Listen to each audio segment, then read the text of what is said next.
Okay, hari ni kita dekat luar, kita pergi Bank Islam, kita buat kad renewal. Actually tak sampai 5 minit pun kad renewal tu. Kita baru balik daripada bank. So sekarang kita nak singgah kedai untuk beli bahan. Kejap lagi kita nak masak mi Bandung.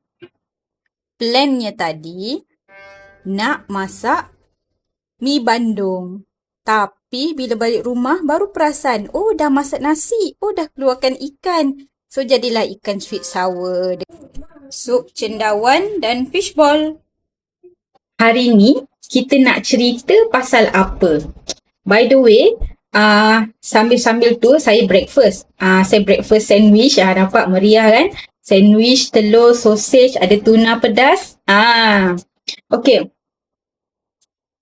Hari ni saya nak kongsi mengenai satu sifat lah, iaitu bersyukur.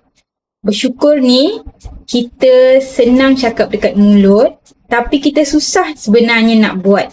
Sebab pada saya, kita akan sentiasa rasa macam tak cukup.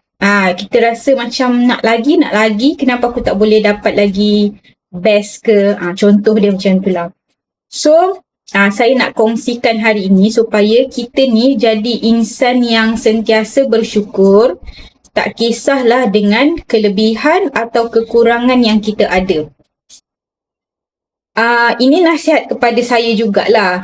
Contoh dia kan macam kalau kita tengok orang kaya, mesti kita rasa macam kita contoh tak kaya kan. Okay? Kita nampak jutawan lah contohnya kan. So kita rasa macam kita rasa jealous.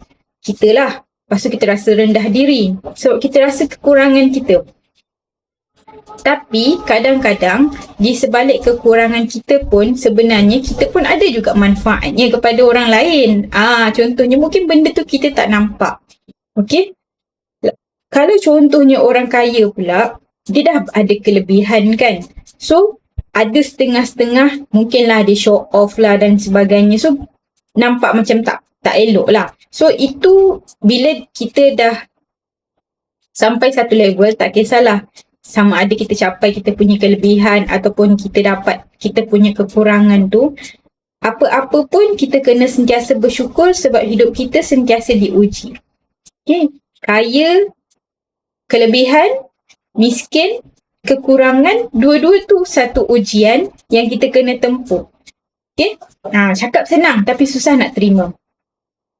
Okay, Allah ada bagi tahu, dia kata kalau kamu bersyukur, kami akan tambah nikmat kepadamu. Tapi kalau kamu ingkar kepada nikmat, sesungguhnya azabku amat pedih. Saya bagi contoh kadang-kadang kita kan scroll dekat TikTok ni kan, kita nampak, saya ada nampak satu sister tu, Sister Auni ke apa nama dia. Dengan kekurangan yang dia ada, lepas tu dengan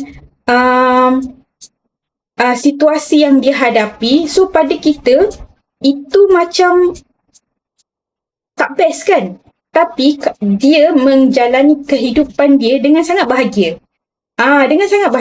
So sebab apa? Sebab dia bersyukur. Okay, so kadang-kadang kita nampak pula orang kaya pakai kereta besar tapi tak best, macam ada je yang berlaku kesalahan, kesilapan ataupun yang dia tak puas hati. Sebab apa? Mungkin sebab dia tidak bersyukur. Tapi saya tak cakap semualah. Ni based on saya punya observation je. Jadi kita gunakan baki usia kita ni, kita uruskan dengan baik. Kenapa kita kata baki usia? Sebab saya tahu dekat sini ramai orang muda. Sebab kita tak tahu kita mati bila. So kalau kita hidup sekarang, tak semestinya kita hidup sampai petang. Kalau kita hidup hari ni, tak semestinya kita hidup sampai besok. So sebab tu saya kata baki usia ni kita gunakanlah untuk kita uruskan dengan baik, sebab setiap usia kita ni, setiap nyawa ni akan menghadapi kematian, dan kematian tu kita tak tahu bila. Kita uruskanlah diri kita dengan baik, kita bahagiakan kita punya keluarga, kita jadi insan yang sentiasa bersyukur, tak kisahlah berlakunya kelebihan ataupun kekurangan, sebab kita kena ingat manusia sentiasa diuji. Okay.